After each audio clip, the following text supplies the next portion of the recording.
I found out I no longer had the right to sign my own paperwork on a Tuesday morning at 9:17 a.m., standing barefoot in my kitchen. It came as a polite email, nothing dramatic, just a line saying my access had been updated. I assumed it was a system error until I noticed my name missing from a document I'd approved for years. What stayed with me wasn't the email. It was the coffee mug on the counter still warm while I realized everything I trusted had already moved on without me. I found out I no longer had the right to sign my own paperwork on a Tuesday morning at 9:17 a.m., standing barefoot in my kitchen. I remember the time because my phone buzzed just as the kettle clicked off. Steam fogged the window above the sink, and my dog, Milo, was circling my legs, impatient for his walk. It wasn't a dramatic moment. No raised voices, no confrontation. Just a notification sliding across my screen while I reached for a mug I've owned since college, the one with the chipped handle I refused to throw away. The email was polite, almost friendly. Your access has been updated to reflect recent organizational changes. That was it. No warning. No explanation, no signature, just a line of text that looked like every other corporate email I'd ever received. I assumed it was a system error. Those happened all the time. New software rollout, permissions resetting, someone in IT clicking the wrong box. I'd been working in municipal procurement long enough to know that glitches were part of the job. So I did what I always did. I opened my laptop, logged into the shared drive, and pulled up the vendor agreement I'd reviewed the night before. My name wasn't there. Not crossed out, not replaced, just gone. The signature block that had carried my name for the last 6 years now sat empty, like it had never belonged to anyone at all. I refreshed the page. Same result. I checked the version history, scrolling back through timestamps and edits, watching the document revert and reload. Every version from the past 3 weeks showed the same thing. No Emily Carter, no title. No initials in the margin. At first, my reaction wasn't panic. It was confusion. The kind that makes you tilt your head and squint, like maybe you're looking at something from the wrong angle. I told myself I must be tired. I'd stayed up too late the night before, reviewing compliance notes while half watching a rerun of a show I barely remembered. I'd skipped dinner. My brain was probably lagging. Still, something in my chest tightened in a way that had nothing to do with caffeine. I scrolled further. My access level had been changed from approver to viewer. Viewer. As in, allowed to look, not allowed to act. I stared at the word longer than I needed to. It felt heavier than it should have, like it meant more than its definition. I thought about the contracts I'd signed just days earlier. The emergency purchase order for new traffic cameras. The maintenance agreement for the city's water meters. Documents that carried legal weight, the kind that could be subpoenaed, audited, challenged. Documents I'd been trusted with because I was careful, because I didn't miss details, because I followed the rules even when it slowed things down, because my name mattered. Or at least, I thought it did. I clicked into my email archive and searched my own name. Nothing. No warnings, no meetings scheduled, no messages marked urgent. Just the usual clutter calendar invites, vendor questions, a reminder about a staff training I'd already completed. The kettle had gone cold by then. My coffee sat untouched on the counter, a thin skin forming on top. Milo whined softly, leash still hanging by the door. I should have called my supervisor right then. That would have been the reasonable thing to do. Ask for clarification, flag the issue, get it fixed before it became a bigger problem. But something stopped me. It wasn't fear. Not exactly. It was the quiet certainty that this hadn't been a mistake. Because mistakes leave fingerprints. Sloppy emails, half explanations, apologies that come a little too late. This had been clean, efficient, executed without a ripple. Someone had decided I no longer needed to be included, and they'd done it in a way that required no conversation. I closed my laptop and stood there for a moment, barefoot on the cold tile, listening to the hum of the refrigerator and the distant sound of a lawnmower starting up down the block. It was a normal Tuesday in late April, the kind of morning where nothing bad was supposed to happen. I'd built my life around that assumption. I wasn't reckless. I didn't take risks for the thrill of it. I followed processes. I documented everything. I believed that if you showed up, did your job well, and didn't cut corners, the system would protect you. That was the deal. You give it your time and integrity, and it gives you stability in return. That belief had carried me through a lot. A divorce that ended quietly, without lawyers or drama. A move from Chicago to a mid-sized city in Ohio that no one ever dreams about but a lot of people end up in. A career that didn't make dinner party conversation exciting but paid my mortgage and let me sleep at night. I wasn't important enough to be targeted, I told myself. That was always my comfort. I stayed under the radar. I wasn't political. I wasn't ambitious in a way that threatened anyone. I did my job, went home, walked my dog, paid my bills. People like me didn't get erased. By 9:43 a.m., I was in my car, driving to the office with the radio off. Traffic was light. A delivery truck idled at the corner near City Hall, its hazard lights blinking in a steady rhythm. I parked in my usual spot, the one with the cracked curb, and sat there longer than I needed to. Inside the building, everything looked the same. The security guard nodded at me. The fluorescent lights flickered like they always did. Someone had left a box of donuts in the break room with a handwritten note that said, "Help yourself," in blue marker. No one looked at me like something had changed. At my desk, I logged in again, just to be sure. Same result. Viewer access. My name absent. The internal directory still listed me under my title, but when I clicked through, half the links led to error messages. I opened a contract at random and scrolled to the approval section. 3 names appeared, none of them mine. One of them belonged to someone who'd been here less than a year. I leaned back in my chair and folded my hands in my lap, a habit I'd picked up in meetings when I was trying not to interrupt. Around me, keyboards clicked, phones rang. Someone laughed near the copier. The office moved on, unaware that something fundamental had shifted. At 10:12 a.m., I received another email. This one was even shorter. Please route all procurement-related inquiries through your department lead until further notice. No greeting, no explanation, just instructions. That was the moment I understood the cost. Not in dollars, not in job title, but in credibility. In the quiet authority you build over years and lose in seconds.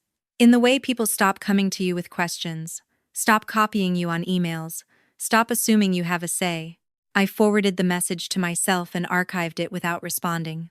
What I didn't know then, what I couldn't have known, was that this wasn't the beginning of a problem. It was the aftermath, and by the time I realized what had been taken from me, the decision had already been signed, filed, and justified by people who would later swear they'd done nothing wrong. That morning, standing in my kitchen with a cold cup of coffee and an email that erased my name, I still believed the system corrected itself. I still believed there were rules. I still believed that if something was wrong, it would show its hand. I was wrong. If you'd asked anyone who worked with me to describe my life, they would have used words like solid, reliable, or low maintenance. No one would have said dramatic. No one would have said fragile. I had spent years making sure of that. I lived in a 3-bedroom colonial on the quieter side of town, the kind of neighborhood where kids rode bikes in the evenings and people waved without knowing each other's names. My mortgage payment hit my account on the first of every month like clockwork. My car was 6 years old, clean, and paid off. My fridge always had milk, eggs, and leftovers in neatly labeled containers. There was nothing in my life that required explanation. That had always been the goal. I worked for the city as a senior procurement analyst, a role most people didn't understand and rarely asked about twice. I wasn't the person cutting ribbons or giving interviews. I was the one making sure contracts were legal, bids were compliant, and vendors didn't slip questionable clauses into fine print. When things went wrong, my name was usually buried somewhere in a spreadsheet that proved I'd flagged the issue early. I liked it that way.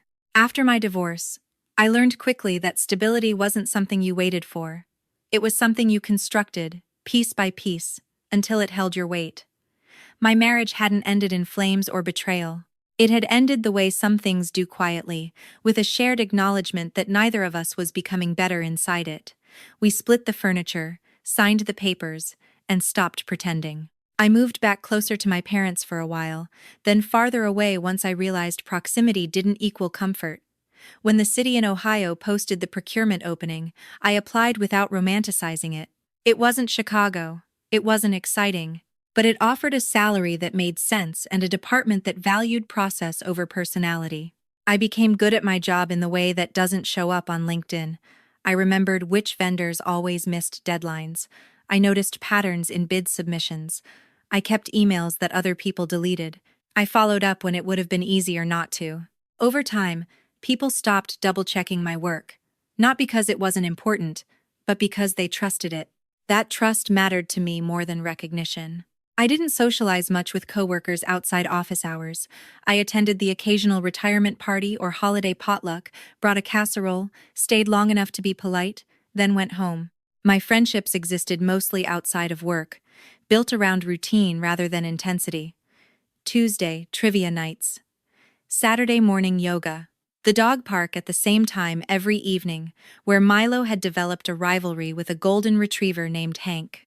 I liked predictability. I liked knowing what came next. That's why the disappearance of my name unsettled me in a way I couldn't immediately articulate. It wasn't just about authority or access. It was about the quiet agreement I'd built my life on, that if you stayed within the lines would hold. By the end of that first day, I still hadn't said anything. I answered emails that didn't require approvals. I reviewed documents I was allowed to see. I attended a meeting where my input would normally have been expected and stayed silent when no one asked for it. The meeting ended early. People filed out. No one noticed.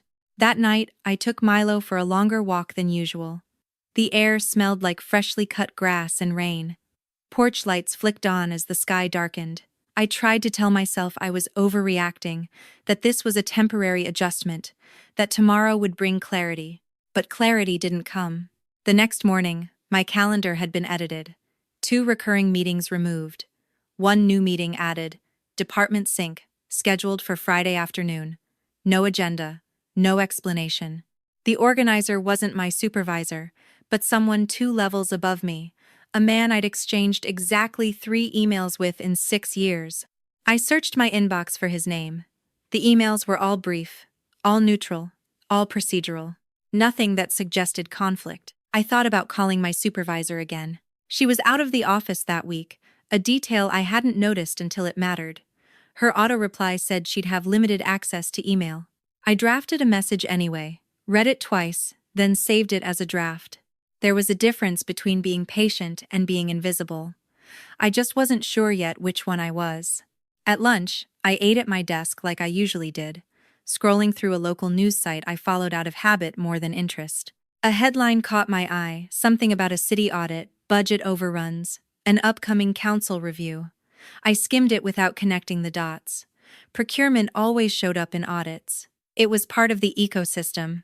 I closed the tab and went back to work. Over the next few days, small things kept happening. Requests that used to come directly to me were rerouted. Documents I'd drafted were returned with minor edits from someone else's name. My access to a vendor portal was revoked, pending review. Each change, on its own, was easy to explain away. Together, they formed a pattern. Still, I didn't panic. I didn't confront anyone in the hallway or send emails demanding answers. That wasn't my style. I believed in waiting for facts, not reacting to feelings. I believed that if there was a problem, it would present itself clearly, the way problems always had. On Thursday evening, my mother called. We spoke once a week, usually about nothing important. She asked about work. I told her it was fine.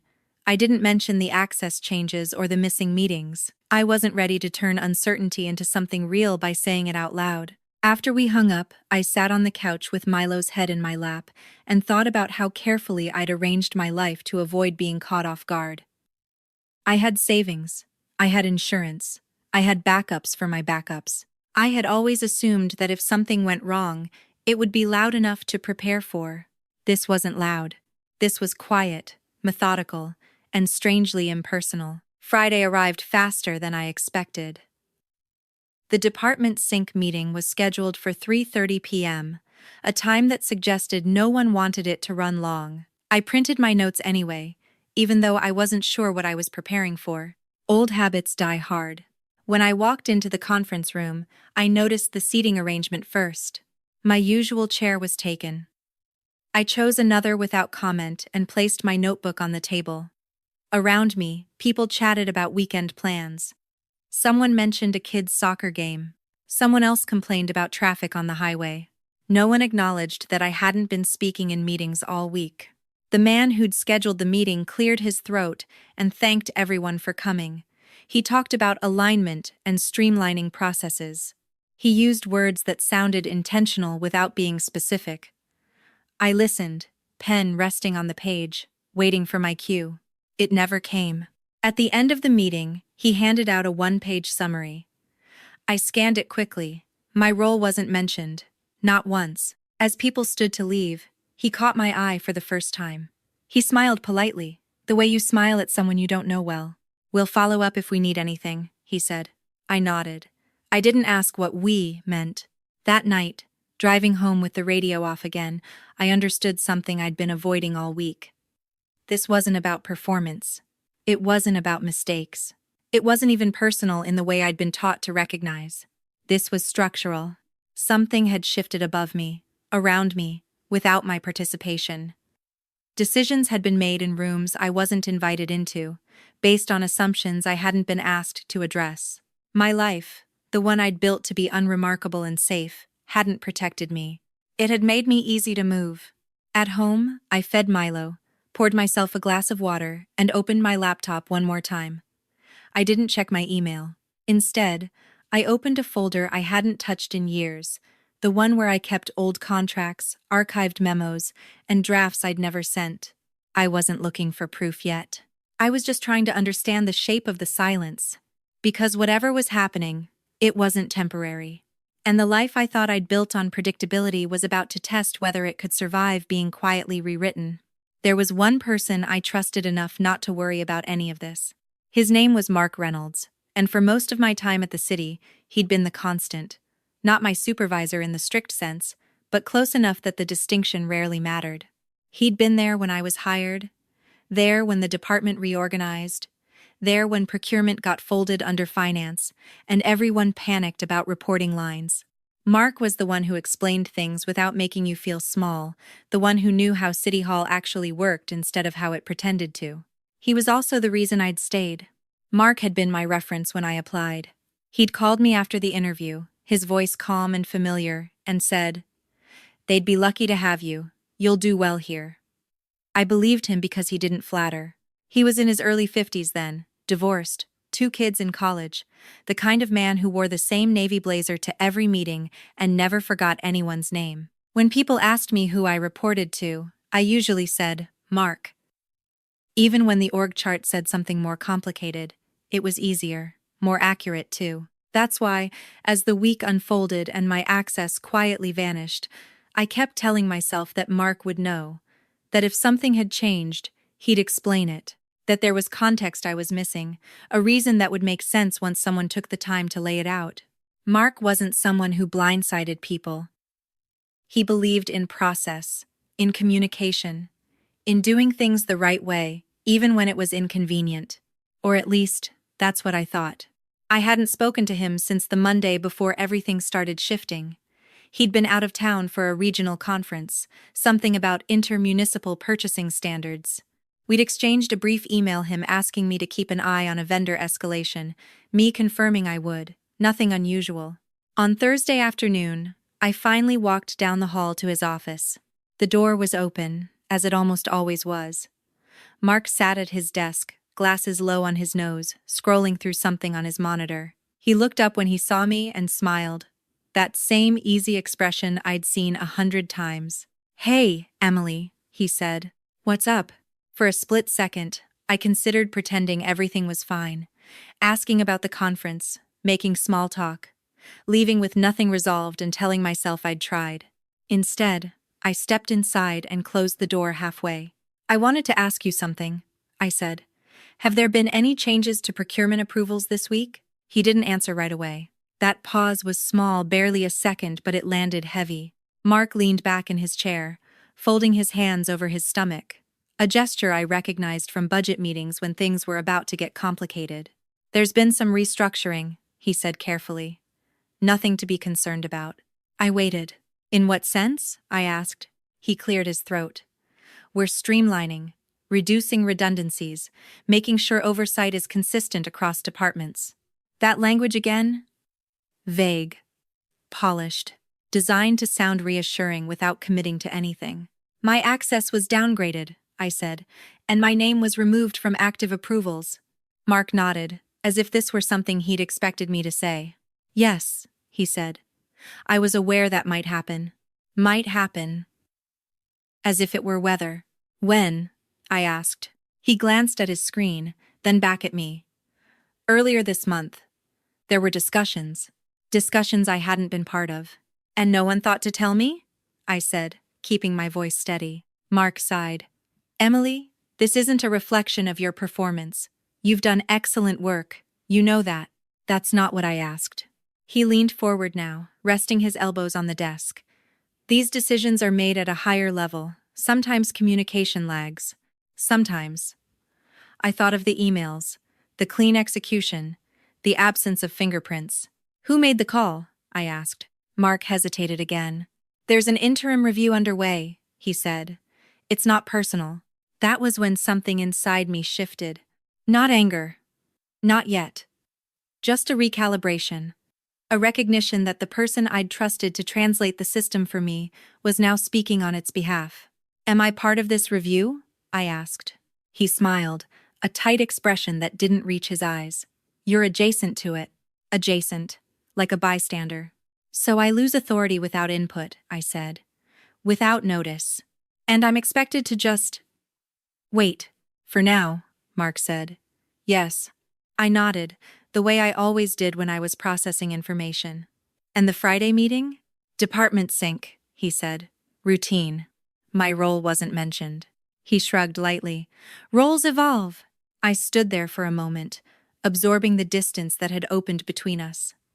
The familiarity I'd relied on felt thinner, stretched over something harder beneath. I would have appreciated a heads up, I said. Mark looked almost apologetic. I understand. But he didn't say he was sorry. I left his office with the same measured steps I'd walked in with, but the hallway felt different. Longer. Brighter. Like a place I was visiting instead of belonging to. That evening, I replayed the conversation in my head while making dinner. I chopped onions, stirred sauce, set a plate down at the table I usually ate at alone. Everything was normal. That was the problem. Mark hadn't denied anything. He hadn't lied. Not exactly. He'd simply placed himself on the other side of the decision, as if it had passed through him rather than originated there. It occurred to me then that trust isn't about how long you've known someone. It's about where they stand when standing still becomes uncomfortable. Over the next few days, I noticed Mark less. Not physically, he was still there, still attending meetings, still sending emails, but in the way he interacted with me. He stopped looping me into conversations, stopped asking for my read on vendor issues.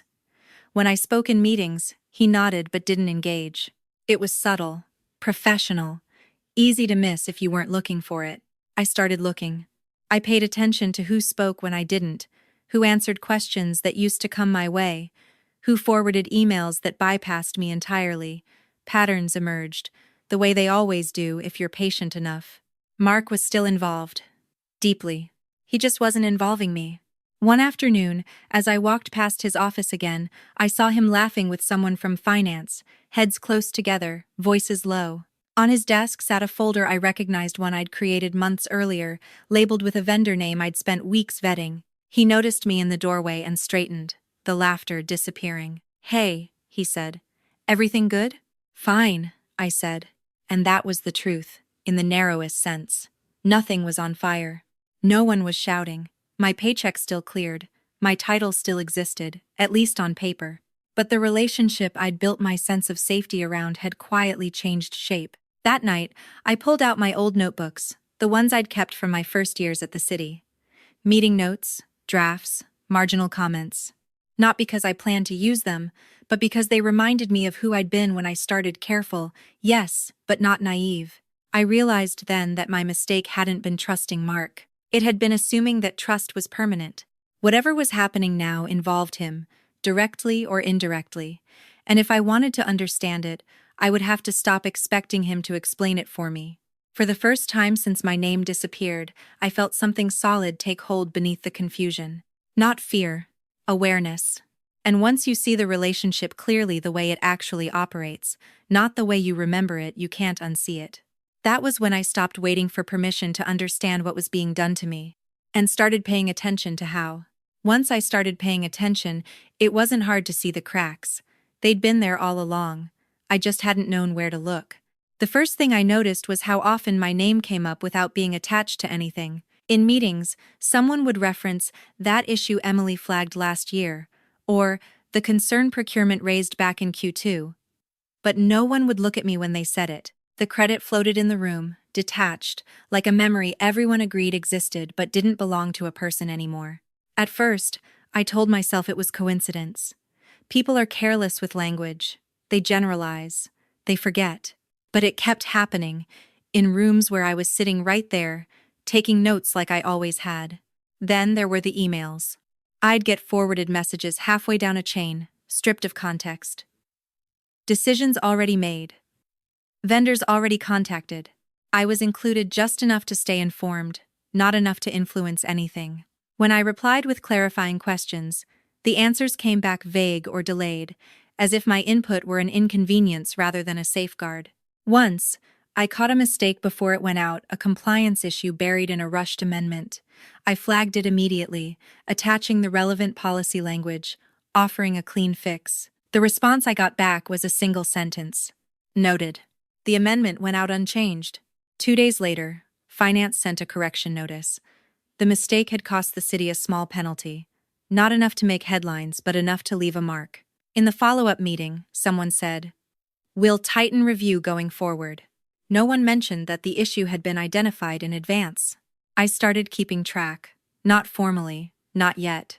Just mentally. Dates, names, the order in which things happened. It wasn't paranoia. It was pattern recognition, the same skill that had made me good at my job in the first place. Another small thing. My badge stopped opening the side entrance near procurement.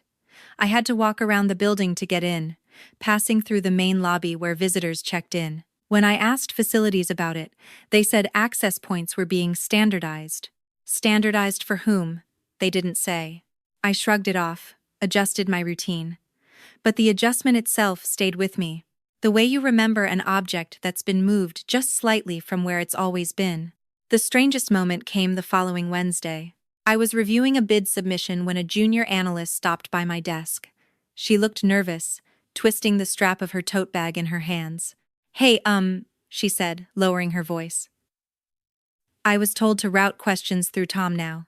Tom had been hired 8 months earlier. Smart enough, eager, still learning. Questions about what? I asked. She glanced toward the hallway, then back at me. Procurement approvals. Vendor compliance stuff? I nodded slowly. Who told you that? She hesitated. Mark? There it was, quiet, unadorned. Okay, I said. Thanks for letting me know. She lingered, like she wanted to say more, then left without doing it. I watched her walk away and felt the familiar urge to smooth things over, to clarify, to protect the workflow. I didn't.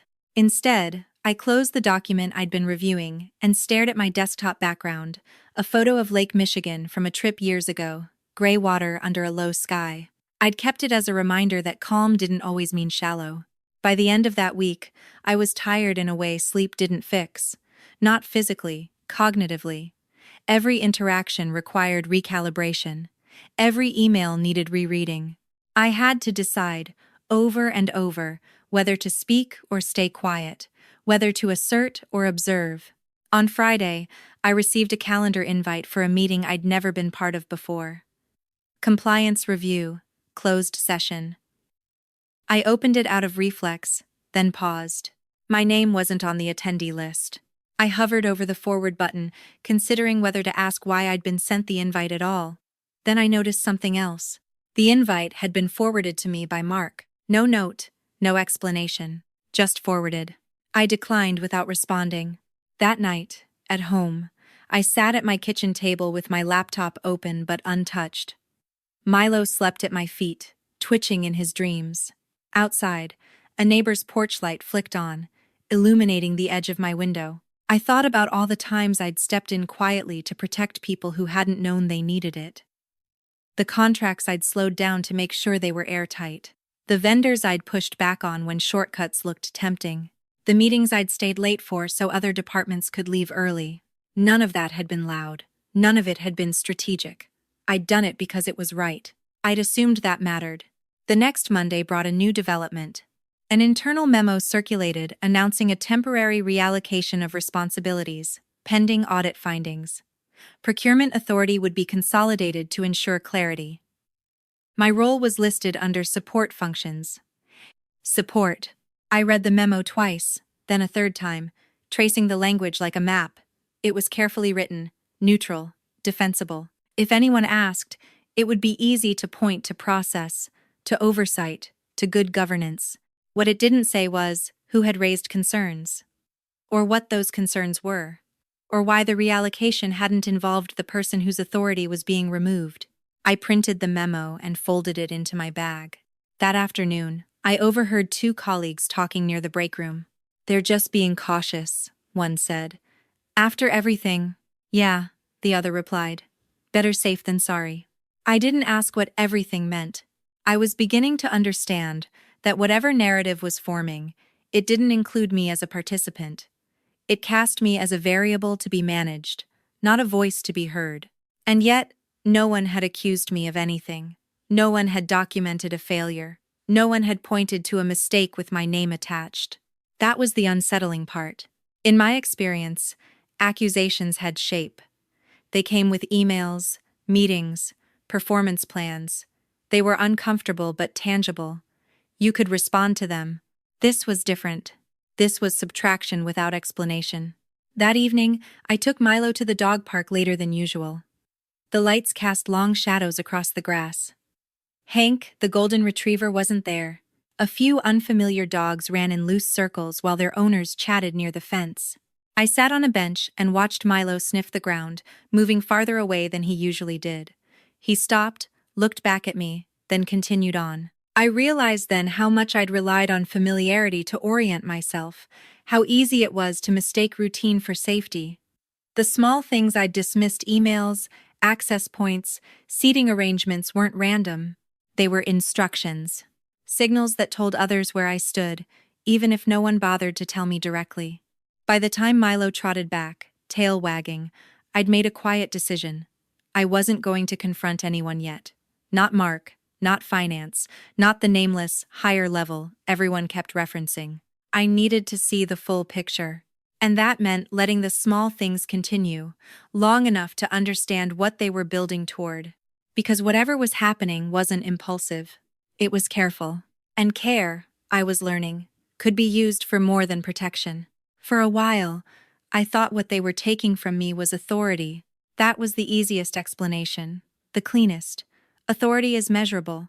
It shows up in org charts and approval thresholds, in who signs and who waits. Losing it hurts, but it's familiar. People lose authority all the time. Sometimes they earn it back. Sometimes they don't. I could have lived with that. What took longer to understand was that authority wasn't the real asset at risk. It was just the visible layer, the part everyone could point to without admitting what sat underneath. What they were taking was something quieter. My credibility. Not in the sense of reputation. No one was whispering about me in hallways. No one was questioning my competence out loud. On paper, I was still solid, dependable, experienced. If you asked anyone directly, they would have said I did good work. But credibility isn't just what people say about you when asked. It's what the system assumes about you when you're not in the room. I started to see it in the way questions were framed. In the meetings I attended but no longer influenced, people spoke about procurement risks as abstract concerns instead of issues with names and histories attached. Context disappeared, nuance flattened. Decisions became cleaner, faster, and worse. Once, during a meeting about a vendor renewal, someone said, "We've never had issues with them." I had. I'd documented them. Minor at first, then escalating. Late deliveries, missed reporting deadlines. A clause they'd tried to slide past us the year before. I opened my mouth to speak, then closed it again. I wasn't sure if I was allowed to. That was new. I'd never been someone who enjoyed the sound of my own voice. I didn't speak unless I had something to add. But now, the calculation had changed. Speaking meant risk. Risk of being seen as territorial. Risk of being labeled resistant. Risk of confirming whatever unspoken narrative justified my removal from decision-making.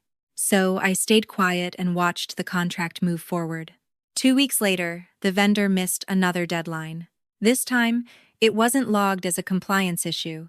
It was written off as an unexpected delay. Unexpected to whom? I wondered. The longer this went on, the clearer it became that the value I brought to the department had never been my title. It had been my memory, my continuity, my ability to connect what was happening now to what had happened before. That kind of value doesn't show up on dashboards. It lives in people. And people can be edited out. One afternoon, I was asked to help prepare documentation for an external audit. Not lead it, just support, pull records, organize files. The work I'd done dozens of times before, now framed as assistance instead of stewardship. I agreed without comment. As I worked through the files, something caught my attention. A gap. Not a missing document, but a change in how approvals were logged. A subtle shift in timestamps. The same names appearing in sequences that didn't quite make sense. At first, I assumed it was a formatting issue. Then I realized it wasn't. The approval process had been restructured in a way that redistributed accountability. Where once responsibility had been clear, one signature, one decision, it was now diffused across multiple roles. If something went wrong, it would be harder to trace, harder to pin down, cleaner on the surface, messier underneath. I sat back in my chair and stared at the screen longer than necessary. This wasn't about efficiency. It was about insulation. I thought back to the audit headline I'd skimmed weeks earlier and felt something settle into place. The city wasn't reacting to a problem yet, it was preparing for one. And in preparing, it was rearranging who would absorb the impact when that problem surfaced. Authority had been moved upward. Risk had been moved sideways. And accountability had been pushed away from anyone with a long memory, including me. That realization reframed everything. The access changes, the meetings I'd been removed from, the way my name was being slowly untethered from outcomes. They weren't sidelining me because I was expendable. They were sidelining me because I was inconvenient. Because I remembered too much. Because I asked questions that didn't disappear when answered poorly. Because my presence made certain decisions harder to justify after the fact. Once I saw that, I couldn't unsee it. The value being taken wasn't mine alone. It was the city's, though no one seemed to recognize that yet. Systems rely on people who know where the cracks are. Remove them, and everything looks smoother until it breaks. And when it breaks, the absence of that person becomes useful. That was the part that made my stomach tighten. I began to understand that whatever was coming, my role in it had already been defined without my consent. Not as a contributor, not as a safeguard, as distance. I started thinking differently about my options, not emotionally, strategically. If my credibility was being eroded quietly, then defending it loudly would only accelerate the process. Protests would mark me as defensive. Emotional reactions would feed the narrative that something was wrong with me. I needed to stay boring, invisible even. So I did my work, all of it, thoroughly. I responded to emails promptly. I offered support when asked. I documented everything I touched, storing copies where I was allowed to, and some where I wasn't sure yet whether I'd need them. Not to protect myself. Not yet. To preserve the truth in its original order. At home, my routine stayed the same. I woke up early. I walked Milo. I cooked dinner. I folded laundry while listening to podcasts that had nothing to do with work. Anyone looking in from the outside would have seen a woman whose life was unchanged. Inside, something had shifted. I stopped assuming good faith. Not because I believed everyone was malicious, but because I'd learned that systems don't require malice to do harm. They require momentum. They require silence. They require people like me to keep things running while decisions happen elsewhere. The final confirmation came late one afternoon when an email arrived marked, "For your information." It was a draft response to an external inquiry, a kind I'd handled before. The language was careful. Defensive, without admitting fault. I read it slowly, line by line. The email referenced a process I'd designed, but it didn't credit me. Worse, it implied the process had failed, not catastrophically, not illegally, just enough to justify enhancements. Enhancements that explained why my authority had been removed. I stared at the screen, my cursor blinking at the end of the forwarded message. There it was. The story they were building. A system that needed correction. A department that needed restructuring. And a role that needed to be minimized. My role. I forwarded the email to myself and closed my inbox. That night, I didn't sleep much. Not because I was anxious, but because my mind wouldn't slow down. Pieces were clicking together, forming a picture that was less dramatic than I'd expected and far more dangerous. No one was accusing me. They were rewriting me, reducing my presence to background noise while positioning others as solutions to problems I'd quietly managed for years. That was the real loss. Not power, not status, but the ability to be believed later, when belief would matter most. I lay awake listening to Milo's breathing, steady and unconcerned, and thought about how easy it is to take credibility for granted, how long it takes to build, how quickly it can be redistributed without your input. By morning, I understood something with unsettling clarity. Whatever came next, it wouldn't be about whether I was right. It would be about whether I still existed in the record. And if I didn't, the truth wouldn't need to be hidden. It would simply have no one left to say it out loud. The notification came on a Thursday afternoon, the kind of time chosen precisely because it discourages reaction. It wasn't addressed to me directly. It was an agenda attachment to a city council subcommittee meeting scheduled for the following week. Buried between routine line items, parking permits, sidewalk repairs, a zoning variance was a single bullet point that made my breath catch. Discussion and approval of revised procurement authority framework. It's Fiverr. I clicked it open, already knowing what I'd find. The document was 6 pages long, clean, formal, written in the careful, neutral language that turns decisions into inevitabilities. I read it once without emotion, then again more slowly, letting the implications settle.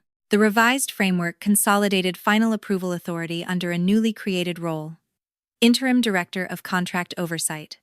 The role would report directly to finance.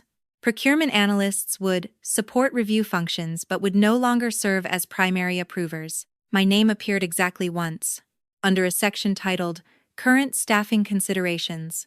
It wasn't framed as a demotion. It wasn't framed as discipline. It was framed as alignment.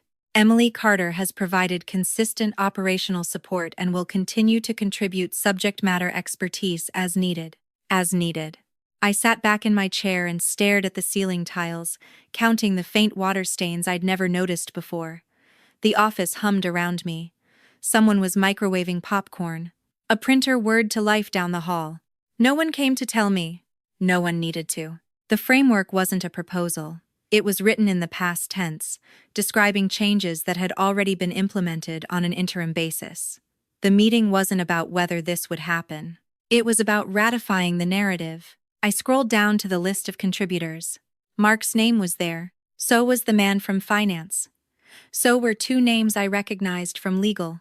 Mine wasn't. I didn't feel angry. That surprised me. I felt clear. This was the event everything else had been moving toward. The reason for the access changes. The meetings without me. The emails that spoke around my existence instead of to it. This wasn't about performance. It was about positioning. And now it was public. I printed the document and placed it face down on my desk. I didn't read it again. I didn't forward it to myself. I didn't take notes. I stood up, grabbed my bag, and left the office without telling anyone where I was going. The air outside was heavy, the kind that presses against your skin. I walked without direction for a few blocks, letting the noise of traffic fill the space where my thoughts usually raced. I thought about calling someone, a friend, my mother, anyone who could react on my behalf, who could say, "That's not right," with the certainty I hadn't allowed myself yet. I didn't. I knew that once I spoke it out loud, it would become real in a way I couldn't take back. Instead, I went home. Milo greeted me at the door with the same enthusiasm he always did, tail wagging, leash already in his mouth. I took him for a walk, longer than usual, letting the repetition of movement ground me. The sun dipped lower, casting the neighborhood in gold. A couple waved as they passed. Someone was grilling in their backyard. Ordinary life continued, unaware that mine had shifted on a structural level. That night, I opened the folder I'd been quietly building since the first week my access disappeared. It wasn't organized yet, not the way I liked things. It was a collection of memos, emails, approval logs, meeting notes, documents I was allowed to have and a few I technically wasn't, saved before permissions changed. I didn't know exactly what I was looking for, but I knew what I wasn't. I wasn't preparing a defense. There was nothing to defend against. No accusation, no charge. This was something else. I was trying to understand how a system rewrote itself around a person without acknowledging them. The next morning, my supervisor returned from leave. She called me into her office before I could ask for a meeting. "I assume you've seen the agenda," she said, not unkindly. "Yes," I said. She nodded, folding her hands on the desk. "This isn't personal." I almost laughed. Not because it was funny, but because it was predictable. "It never is," I said. She hesitated. "You've done good work here, Emily. This doesn't change that." "It changes what I'm allowed to do," I said. She sighed. "Temporarily."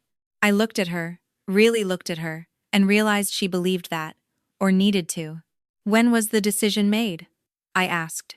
She glanced down at her notes. "Early March. Ingressed. 2 months ago. And I wasn't consulted," I said. "No," she admitted. "You weren't."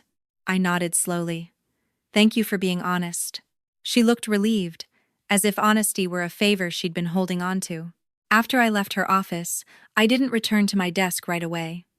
I went to the records room instead, a place few people visited unless they needed something specific. Rows of filing cabinets hummed under fluorescent lights. The air smelled faintly of dust and paper.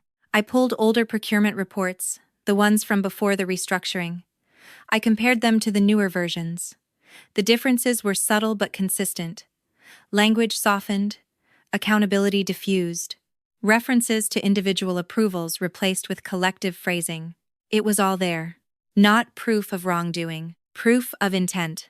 By the end of the day, the meeting agenda had circulated widely. People stopped by my desk, offering sympathetic looks. A few said, "I'm sure it's nothing." Others avoided eye contact entirely. Mark didn't come by. He sent an email instead. "Let's catch up next week," it said. "Happy to walk through any questions." "Any questions?"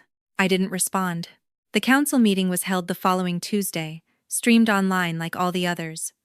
I watched it from my desk, volume low, pretending to work. The framework was approved without discussion. One council member asked a question about efficiency, another asked about cost savings. The answers were smooth, rehearsed. No one mentioned the people affected. No one needed to. When the vote passed, the chair thanked the contributors and moved on to the next item. The screen refreshed. The meeting continued. Just like that, my role was officially rewritten. Not eliminated. Redefined. After work, I sat in my car for a long time before starting the engine. I thought about the last 6 years, the trust I'd placed in people and processes, the assumption that if something mattered, it would announce itself clearly. This had announced itself quietly. And that was the lesson.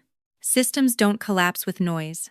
They adjust, they absorb, they rationalize. They move people like pieces, not because they are cruel, but because they are efficient. As I drove home, I understood that this was the point of no return, not because I couldn't get my authority back, but because I now saw the rules for what they were. And once you see them, you have a choice. You can argue inside them, or you can wait, learn them fully, and decide when and how to speak in a language they can't ignore. That night, I labeled the folder on my laptop.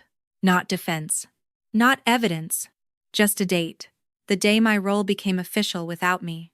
I didn't know yet what I would do with what I was collecting, but I knew I wouldn't rush. Because whatever came next would require patience. And a very clear understanding of how the system preferred its truths delivered. I didn't set out to find proof. That implies intention, a clear goal, a sense of confrontation waiting at the end. What I was doing didn't feel like that. It felt closer to listening. Once my authority was formally redefined, my days became quieter. Fewer meetings, fewer urgent emails, fewer people stopping by my desk with questions that couldn't be answered by policy manuals. On paper, my workload had lightened. In reality, it had shifted. I was still asked to prepare documentation, still asked to review historical records, still asked to sense-check language before things went out the door. My input just traveled differently now. It moved sideways, filtered through others, detached from my name. That detachment gave me something I hadn't had before: time. I used it the way I always had, methodically, without drama. I stopped volunteering opinions unless asked. I stopped correcting people in meetings when they spoke imprecisely. I let things pass that I would have flagged months earlier.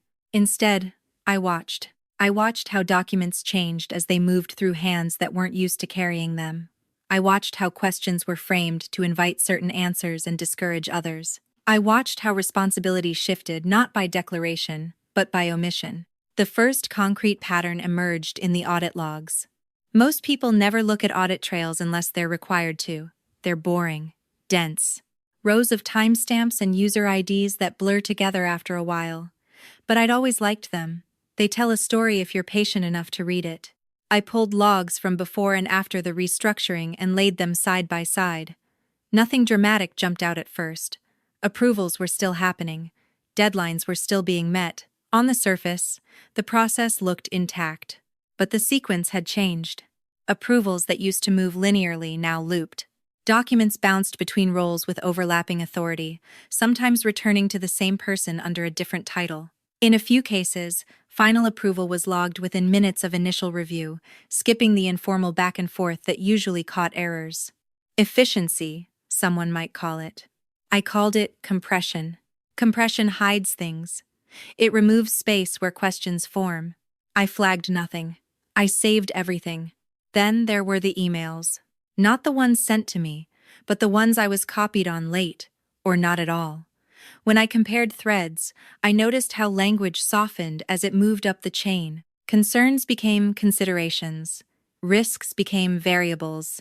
Explicit warnings turned into items to monitor. By the time a decision reached the top, it barely resembled the issue it had started as. I recognized the technique. I'd seen vendors use it for years. Strip a problem of its teeth, and it becomes easier to approve. What surprised me was seeing it used internally. One afternoon, while organizing files for legal, I came across a draft memo that hadn't been finalized. It referenced a procurement delay from the previous year, one I remembered well. I'd escalated it after a vendor failed to disclose a conflict of interest. The draft described the delay as a procedural slowdown due to unclear approval pathways. That wasn't true. The pathway had been clear. The vendor had been the problem.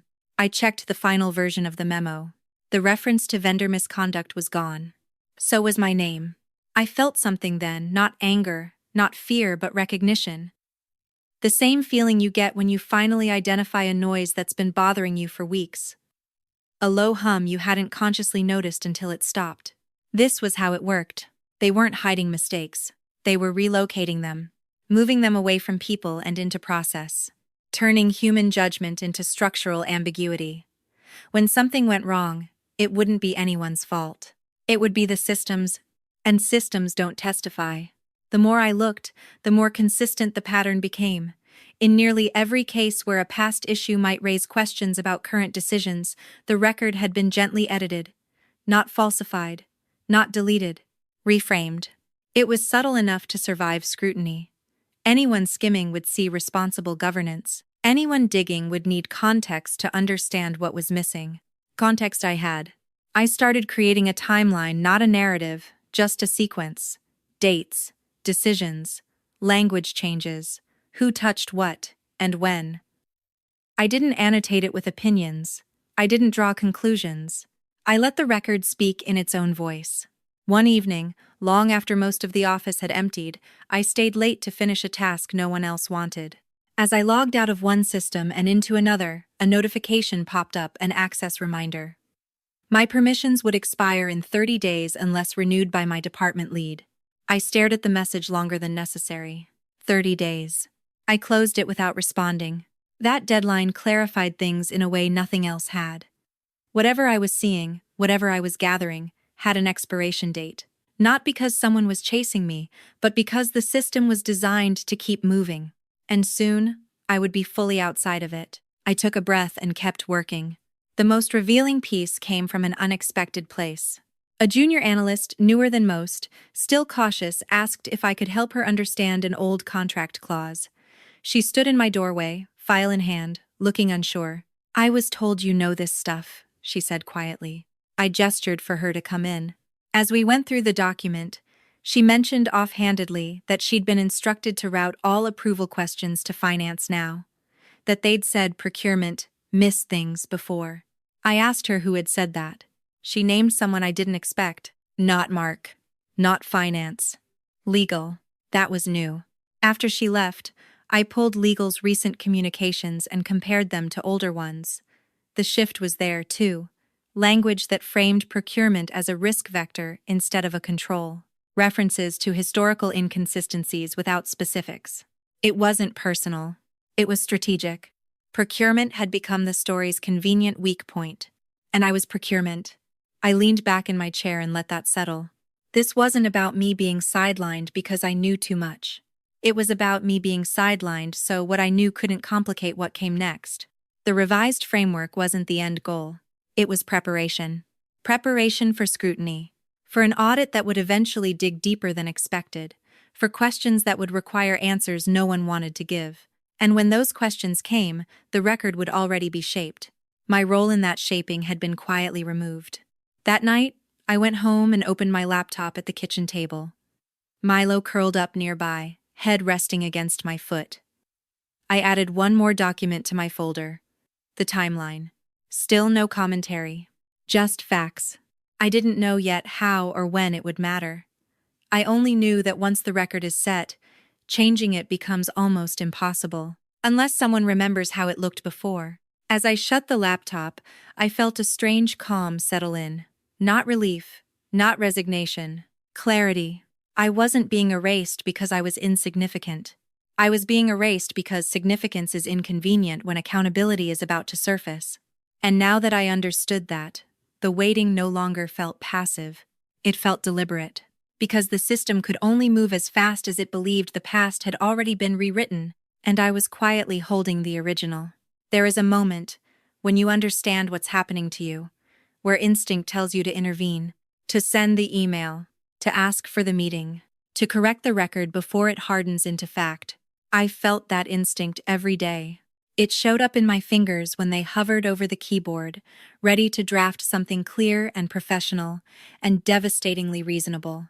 It showed up when I walked past Mark's office and saw the door open, the familiar invitation still technically there. It showed up late at night, when I replayed conversations in my head and thought, if I'd just said this one thing, but instinct is not strategy.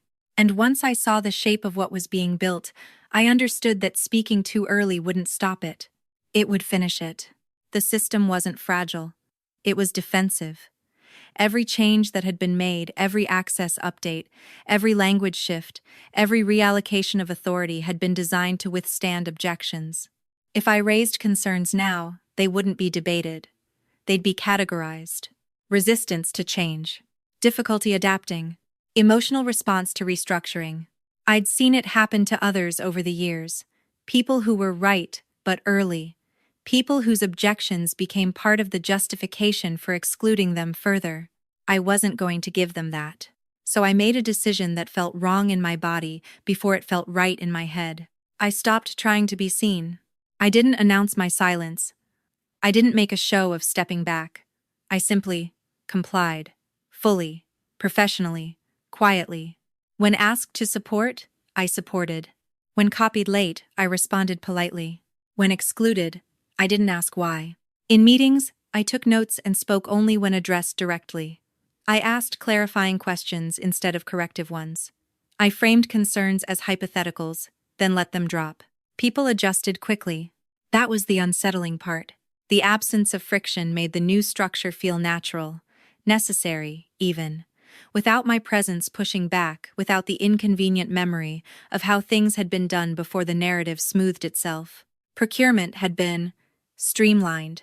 Oversight had been clarified. Risk had been mitigated. No one missed the context. At home, the decision weighed on me more heavily. Silence is easier when it's rewarded. Mine wasn't. It was simply unnoticed. I started sleeping poorly, not because I was anxious, but because my mind wouldn't stop running through contingencies. I'd lie awake listening to Milo shift beside the bed, thinking about timing, about leverage, about what information only mattered if delivered at the right moment. That was when I realized something uncomfortable. I wasn't waiting for justice. I was waiting for inevitability. The system had its own momentum. Audits don't happen overnight. Scrutiny builds slowly, triggered by patterns, not events. Someone somewhere would eventually ask a question that couldn't be answered by reframing alone. When that happened, the record would matter. But only if the person presenting it still existed within reach. Which meant my silence had a purpose. I needed to remain unremarkable long enough to stay inside the perimeter, long enough to keep access to the pieces that hadn't been locked down yet, long enough to understand not just what they were doing, but why now. I watched how people behaved around deadlines, how urgency changed tone, how certain names appeared more frequently in decision chains as others disappeared. I watched Mark, especially. He stopped checking in entirely. Not hostile, not defensive, just absent. That absence told me more than any conversation could have. It meant the decision had crossed a threshold. There was no longer a version of events where he could intervene without implicating himself. Which meant he wouldn't. One afternoon, I was asked to help prepare a briefing packet for a council member ahead of a public hearing. It was administrative work, printing, organizing, labeling tabs. I did it carefully, like always. As I assembled the documents, I noticed something familiar. A footnote referenced a policy change that hadn't gone through full review. My review. The footnote cited a date from months earlier, implying approval had been granted. The language was vague enough to pass unless someone knew the process intimately. I knew it intimately. My instinct flared again, sharp and immediate. I could correct it. I could flag the discrepancy. I could save everyone a future problem. Instead, I did nothing. I placed the footnote where it belonged and moved on to the next section. The choice felt heavy, but it was deliberate. Because correcting it now would only trigger another round of enhancements, another adjustment, another opportunity to further insulate decision-makers from responsibility. Letting it stand meant it would surface later, under conditions I didn't control but ones the system couldn't quietly absorb. That was the difference. Silence, I was learning, isn't passive when it's intentional. It's positional. At the office, my quiet compliance began to work in my favor in small, almost invisible ways. People stopped guarding their language around me. They assumed I wasn't tracking the nuances anymore, that I was just there to assist, not to analyze. Emails became looser, comments more candid. One afternoon, I overheard a conversation in the hallway.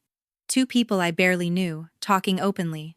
"If the audit digs too deep, we'll just point to the framework," one said. "That's why it was put in place," the other replied. They didn't see me standing there. I didn't interrupt. That night, I added another line to my timeline. No commentary. Just context. At home, I found myself craving noise, TV on in the background, podcasts playing while I cooked. Silence made my thoughts too loud. But even in the noise, I felt a steady resolve settling in. I wasn't angry.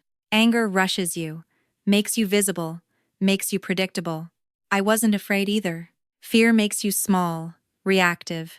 What I felt was something colder and steadier. Control, not over the situation, but over my response to it.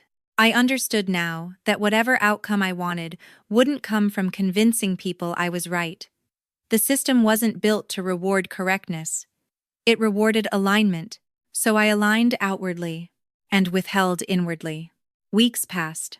The revised framework embedded itself into daily operations. New habits formed, new routines solidified. People stopped referring to the old way of doing things. The past began to fade. That was the danger. Because once the past disappears from memory, it can no longer be defended. But it can still be recovered, if someone has kept it intact. Late one evening, after everyone else had left, I shut down my computer and sat for a moment in the darkened office. The city lights glowed through the windows, reflected faintly in the glass. I thought about how easily I could have derailed this by speaking too soon, how tempting it had been to demand recognition, explanation, fairness, and how ineffective that would have been. The system had already moved past fairness. It was preparing for survival. So was I. When I finally stood up and turned off the light, I felt something close to certainty for the first time in weeks. I didn't need to confront anyone yet. I didn't need to expose anything. I just needed to stay quiet long enough for the system to forget I was listening. Because when it stopped performing for me, that's when it would tell the truth. By the time I decided to act, it didn't feel like a decision anymore. It felt like a timing issue that had resolved itself. The system had settled into its new shape. The revised framework was no longer interim. People stopped using that word altogether. Authority flowed where it flowed. Questions went where they were directed. The absence of friction became its own justification. That was when I knew it was safe to move. Not loudly, not directly, but through the same channels that had been used to move me. I started with requests that didn't look like requests. I asked for historical data, for context, on a minor follow-up. I requested archived approval logs to support continuity for a training document. I volunteered to help prepare background materials for an upcoming review because I had institutional knowledge. All of it was true, and all of it was approved. No one questions someone who isn't trying to reclaim power. No one guards information from someone who appears to have accepted their place.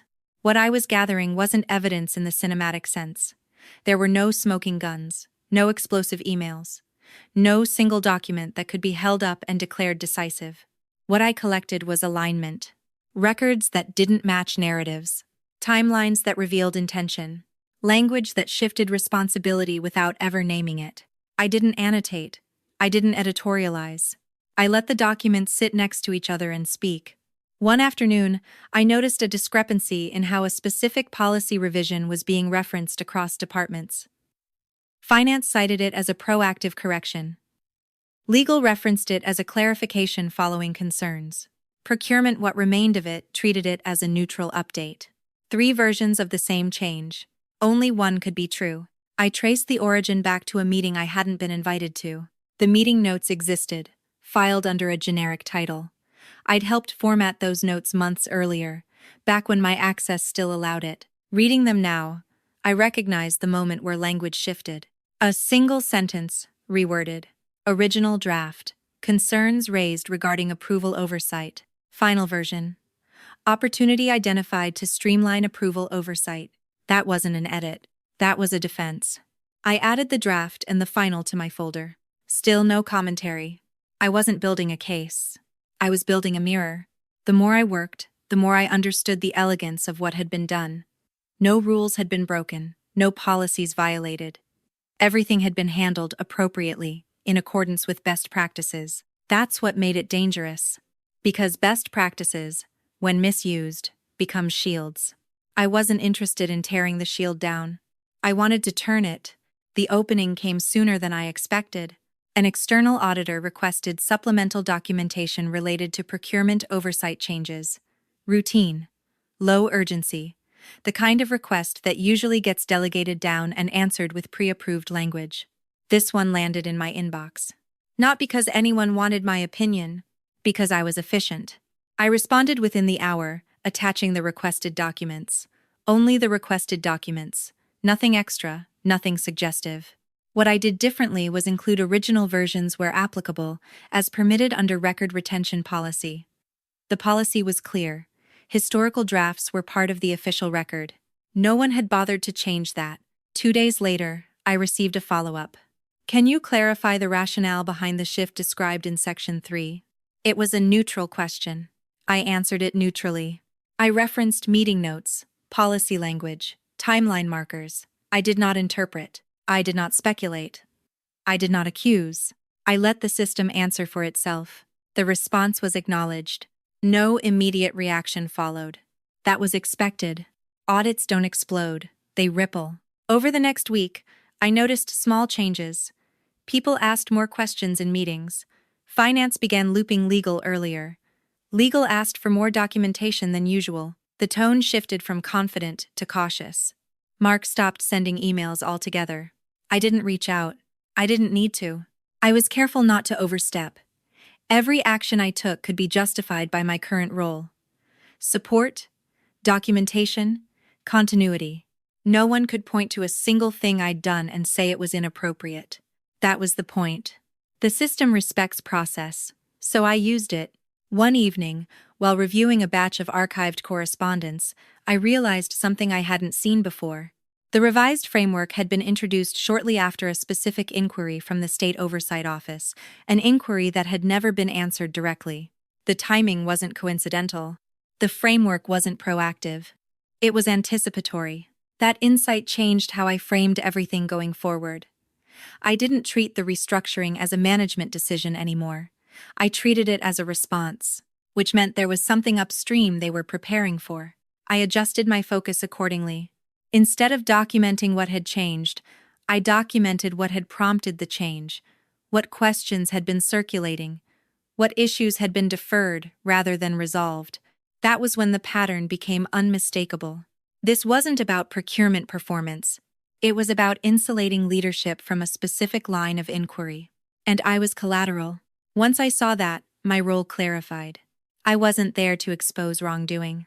I was there to ensure accuracy. Accuracy is dangerous in systems that rely on narrative. Another follow-up came from the auditor, this one more pointed. It requested clarification on approval authority during a specific window, the same window when my access had been changed without notice. I provided the logs. Unedited, unframed, just the data. I didn't add a note. I didn't flag the anomaly. I didn't explain why the sequence might be concerning. I trusted the person reading it to understand what it meant. Silence, again, did the work. By the end of that month, the atmosphere in the office had shifted noticeably. Meetings ran longer, language tightened. People were more careful about what they put in writing. Someone mentioned an upcoming review by name instead of euphemism. No one mentioned me, which was exactly right. At home, I slept better than I had in weeks. Not because things were improving, but because I no longer felt reactive. I knew where I stood. I wasn't fighting the system. I was letting it encounter itself. That distinction mattered, because fighting invites resistance. Reflection invites reckoning. I didn't know what the outcome would be. I didn't know who would be held accountable, or whether anyone would. That wasn't my goal. My goal was simpler, to make sure that when the questions came, and they always do, the answers wouldn't be pre-written.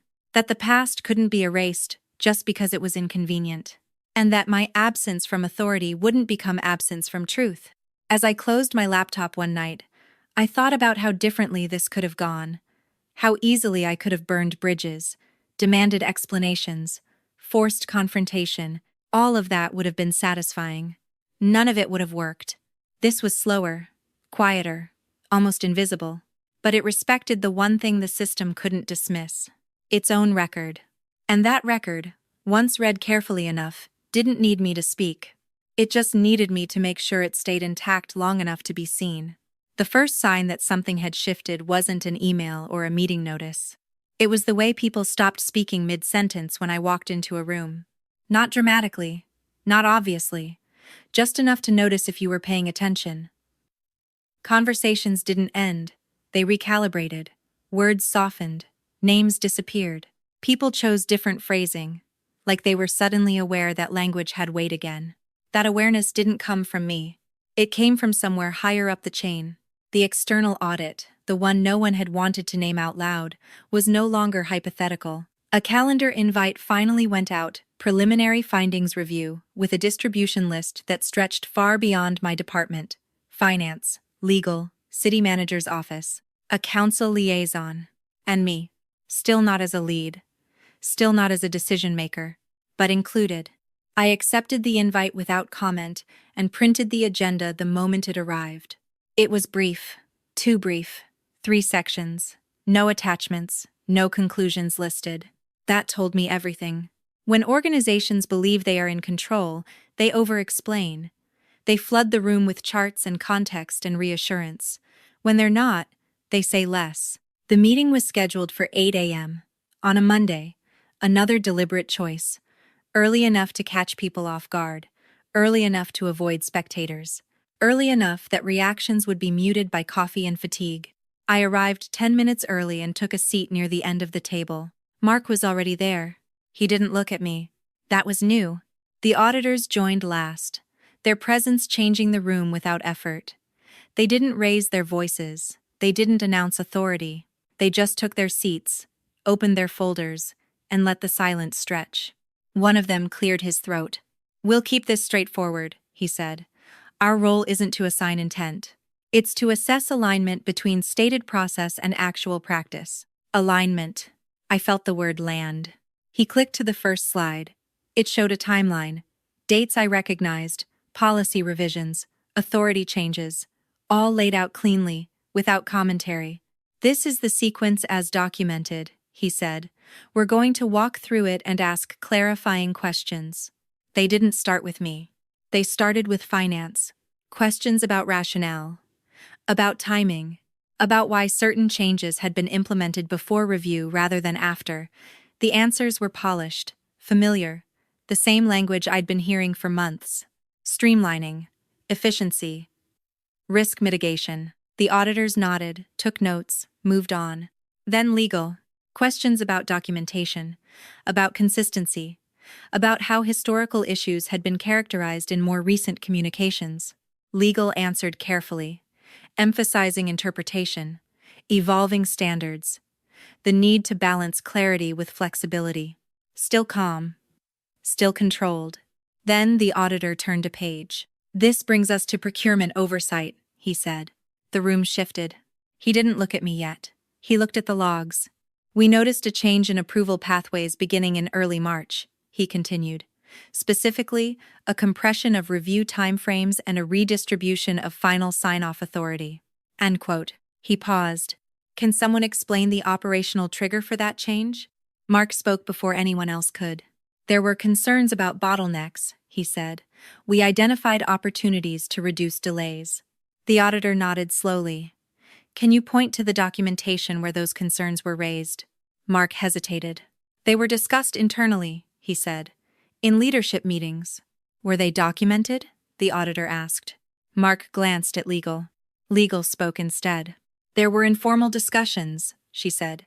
"Not everything was formally recorded." The auditor made a note.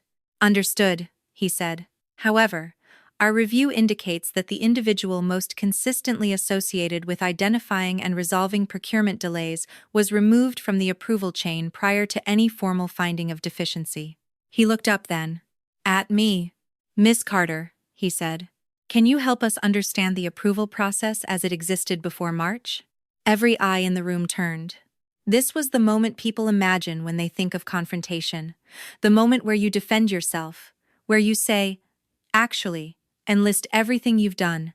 I didn't. I described the process. Step by step, roll by roll, calm, factual, no emphasis, no emotion. I explained how approvals flowed, where discretion lived, how exceptions were handled, how delays were addressed. I referenced policies by number, not by opinion. When I finished, the auditor nodded. "And were you consulted when this process was changed?" he asked. "No," I said. "Just that." He didn't ask how that made me feel. He asked what happened next. I described the access changes, the reallocation, the revised framework. I did not characterize them as punitive or unfair. I described them as they were implemented. The room was silent except for the soft scratch of pens on paper. Then the auditor turned back to the others. "Based on the documentation provided," he said, "it appears that the process changes were implemented prior to the identification of any material failure. Is that accurate?" No one answered immediately. He waited. Finance spoke next. Carefully. "Our understanding was that proactive adjustment was advisable." The auditor nodded. "Proactive adjustment in response to what?" Another pause. The air felt heavier now, like a storm building without sound. He clicked to the next slide. "This is an excerpt from a draft memo," he said. "And this is the final version." 2 paragraphs appeared side by side. One referenced a vendor compliance issue. The other did not.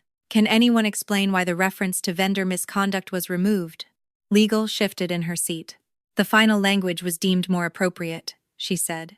Appropriate in what sense? The auditor asked. Less speculative. The auditor tilted his head slightly. The issue had already been documented, he said. By Miss Carter. He turned to me again. Is that correct? Yes, I said. He nodded and turned back to the room. What concerns us, he said evenly, is not the decision to revise process. Organizations evolve. What concerns us is the pattern by which responsibility appears to have been redistributed without clear attribution, while the individual with the most direct knowledge of prior issues was removed from authority without consultation. He let that sit.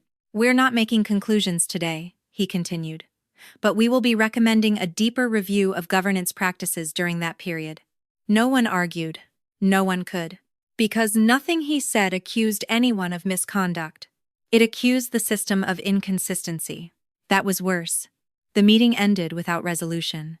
No raised voices, no dramatic exits, just a quiet understanding that the story everyone had been telling themselves no longer fit the record. As people stood to leave, Mark finally looked at me. His expression wasn't angry. It was something closer to recognition. I packed my things slowly and left without speaking to anyone. Outside, the morning had fully arrived. Traffic moved, phones rang. The city did what cities do. But inside that room, something had broken open. Not publicly. Structurally, I sat in my car for a long time before starting the engine, not because I was overwhelmed, but because I was steady. This wasn't vindication. Not yet. No one had apologized. No one had been disciplined. No titles had been restored. But the narrative had lost control of itself, and that was enough. Because once a system begins questioning its own story, it can't unsee the gaps. The temperature had changed, and everyone in that room knew it, including the people who had believed silence would protect them. It turns out silence only works when no one is listening. And that morning, the right people finally were. For a few days after the meeting, nothing happened. No announcements. No corrective emails. No urgent calendar invites with vague titles. The city did what institutions always do after a moment of exposure. It paused, not to reflect, but to calculate, to see how much damage had actually been done, to decide what could be contained quietly and what would need to be addressed more visibly. People avoided me in the hallways, not out of hostility, but uncertainty. I had been reintroduced to the room in a way that disrupted the roles everyone had memorized. I was no longer background support, but I wasn't restored to authority either. I was present. That presence unsettled people more than anger would have. Mark didn't reach out, neither did legal. Finance sent a short note thanking me for assistance during the review. The phrasing was careful, neutral, impossible to argue with. I replied with a single sentence. You're welcome. As breast. At home, friends asked how work was going. I told them it was busy. That wasn't a lie. Busy doesn't always mean loud. The real movement started the following Friday. An email came from the city manager's office, addressed to a small group that included me. The subject line read, Interim Governance Adjustment. Effective immediately. I opened it slowly, reading every word as if it might rearrange itself. There would be no reversal of the revised framework. That much was clear. No one was admitting error. No one was undoing decisions that had already been justified in writing. Instead, something else was happening. A new role was being created. Not above procurement. Not within finance. Not housed under legal. It would sit laterally, reporting directly to the city manager for a fixed term. Process Integrity Liaison. The description was brief, deliberately so. Responsible for ensuring consistency between documented policy, historical practice, and current implementation across departments. I read that sentence twice, then a third time. The role did not carry approval authority. It did not sign contracts. It did not manage staff. It reviewed, observed, documented, and reported. The email ended with a sentence that felt almost understated. Given Miss Carter's institutional knowledge and recent contributions, we are requesting her participation in this role for the duration of the review period. Requesting, not assigning. I sat back in my chair and stared at the screen, feeling the shape of the moment more than the emotion of it. This wasn't a promotion. It wasn't an apology. It wasn't even a correction. It was an accommodation. The system wasn't admitting it had been wrong. It was admitting it couldn't proceed comfortably without me. That distinction mattered. I didn't respond immediately. I thought about what staying would mean. It would mean being visible again, but not powerful in the way people expect power to look. It would mean working with people who had actively participated in my erasure. It would mean documenting decisions that might make colleagues uncomfortable. It would mean being calm in rooms where defensiveness would be easier. Walking away would have been simpler, cleaner, more emotionally satisfying. I could have taken my documentation and found another job, another city, another system that didn't already know my name. But leaving would have preserved the narrative. Staying would change it. I accepted. The role took effect the following Monday. I moved desks, not upward, not outward, but sideways, into a small office near the city manager's suite. No nameplate. No ceremony. Just a desk, a chair, and a mandate that hadn't existed before. My job wasn't to fix anything. It was to observe alignment. Every department meeting I attended, I listened more than I spoke. When I asked questions, they were procedural, not accusatory. When I requested documentation, I cited policy, not opinion. People adjusted, slowly, cautiously. Some were relieved. They could point to me and say, "We're being reviewed," as if that absolved them of responsibility. Others resented the presence quietly, offering cooperation in form but not spirit. I noted both. Mark and I spoke for the first time in weeks during a joint meeting. He addressed me by title, not my old one, the new one. The distance between us was professional now, not personal. That, too, was a shift. In my new role, I saw how deeply the system relied on plausible deniability, how often decisions were made with just enough ambiguity to protect everyone involved, how alignment was used to justify choices that had never been fully examined. I documented everything, not aggressively, not dramatically, faithfully. The reports I submitted were factual, boring, even. They pointed out discrepancies without assigning blame. They highlighted where process diverged from practice, where memory had been overwritten by convenience. Leadership read them carefully. I could tell by the way language began to change. Emails became more precise. Drafts circulated longer. Legal asked more questions before finalizing language. Finance slowed approvals that would have once sailed through. Not because of me, because of what I represented. I was the record, sitting in the room. Weeks passed. Then months. The review period was extended. Quietly. No announcement, just an updated calendar. People stopped trying to predict my reactions. They stopped assuming what I might or might not flag. That uncertainty changed behavior more effectively than confrontation ever could. One afternoon, Mark stopped by my office. He didn't sit. "I didn't realize how much weight you were carrying," he said. I didn't respond immediately. Not because I was doing something wrong, he added quickly. Just because I assumed the system was neutral. I met his eyes. "Systems aren't neutral," I said. "They're shaped by what people allow." He nodded once. That was the closest we came to resolution. I didn't need more. By the end of the quarter, the audit's final recommendations were released. They were measured, technical. They avoided naming individuals. They focused on governance, documentation, and the risks of diffused accountability. Several policies were revised, carefully. My old approval authority was never restored, and I didn't ask for it. Because by then, I understood something that had taken me a long time to learn. Power doesn't always come back the way it left. Sometimes it returns sideways. Sometimes it returns quieter. Sometimes it returns in a form that makes other people uncomfortable because it can't be easily removed again. I stayed. Not because I forgave what had happened. Not because the system deserved my loyalty, but because leaving would have allowed the past to settle back into silence. Staying meant the record stayed open. And the truth, once allowed to sit in the room long enough, doesn't need to raise its voice. It just needs a chair. That was the twist no one expected, including me. By the time the review period officially ended, most people had stopped marking time by it. The calendar updates slowed, then stopped altogether. The phrase, "during the review," faded out of emails, replaced by language that assumed continuity. Processes adjusted, then solidified. What had once been described as temporary became habitual. That's how systems survive exposure. They don't apologize. They adapt.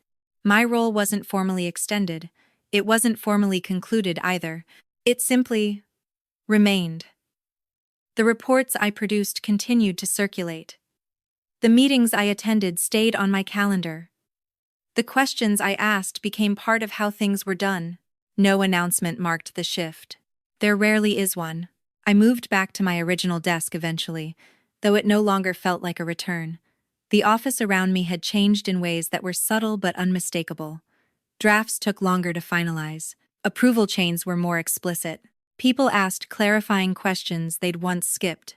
Not because they were afraid of me, because the system now remembered that it could be questioned. Mark transferred departments 2 months later. No farewell email. No explanation offered. Just an updated org chart and a polite introduction of his replacement, who took longer to speak and listened more carefully than Mark ever had. Finance hired a consultant to optimize governance workflows. Legal added an extra review step to external communications. None of it was framed as a response to the audit. It was framed as improvement, which was fine. I wasn't interested in acknowledgement.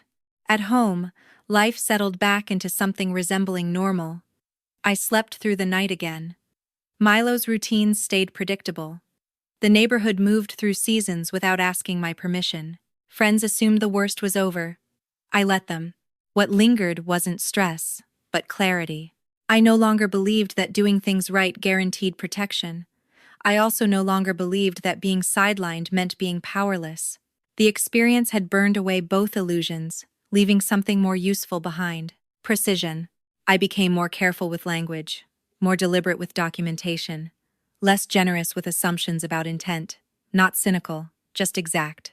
One afternoon, a junior analyst asked me how to navigate a disagreement with another department. "Should I escalate?" she asked. "Or wait it out?" I thought about it for a moment. "Neither," I said. "Document it clearly, make sure it's accurate, then let it exist." She looked confused. "Won't that make things worse?" "Not immediately," I said. "That's the point." She nodded slowly, not fully convinced. I didn't try to convince her. Some lessons only make sense in retrospect. The system didn't become fair. That wasn't the outcome. It became legible. That was enough. Months later, during a routine council meeting, a question came up about a procurement decision that had been made years earlier. The kind of question that used to slide by with a vague answer and a quick pivot to the next agenda item. This time, someone asked for documentation. Not loudly. Not aggressively. Just asked. The documentation existed. It always had. I watched from my seat as the moment passed without incident, resolved by reference instead of reassurance. No one looked at me. No one needed to. The system had learned to carry its own memory again. That night, at home, I sat on the couch with Milo's head in my lap and thought about how different this ending was from the ones people expect. There was no triumph. No public reckoning. No speech about integrity or justice. Just a quieter order. One where things were slightly harder to manipulate. Slightly harder to erase. I hadn't reclaimed my old authority. I hadn't exposed anyone. I hadn't even changed the system in a way that could be pointed to on a chart.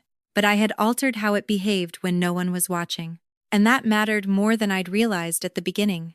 I thought back to that Tuesday morning in my kitchen, standing barefoot on cold tile, staring at an email that removed my name without explanation. I remembered how small it had felt, how easily everything I trusted had slipped out of reach. I understood now that the moment hadn't been about loss. It had been about position. I'd been pushed to the margins to make a story easier to tell. When that story failed, the system hadn't brought me back to the center. It had rearranged itself around me. I could have left. Many people would have. Leaving would have given me a cleaner narrative, a fresh start, distance from a place that had treated me as expendable. Staying meant living with the discomfort of proximity, of working alongside people who had made decisions about me without me, of being present without being celebrated. But staying also meant something else. It meant that the next time someone tried to simplify the past for convenience, there would be friction. Not from outrage, from accuracy. I turned off the lights and went to bed, the house quiet around me. Tomorrow would look like most days: emails, meetings, documents, decisions that mattered in small, accumulative ways. The system would keep doing what systems do. So would I. Not loudly, not visibly, not in a way that could be easily undone. There's a kind of justice that doesn't arrive with a verdict. It arrives when the rules stop bending so easily, when silence stops being mistaken for consent, when staying becomes more disruptive than leaving ever could be. That was the order that remained, and for the first time in a long while, it felt like enough.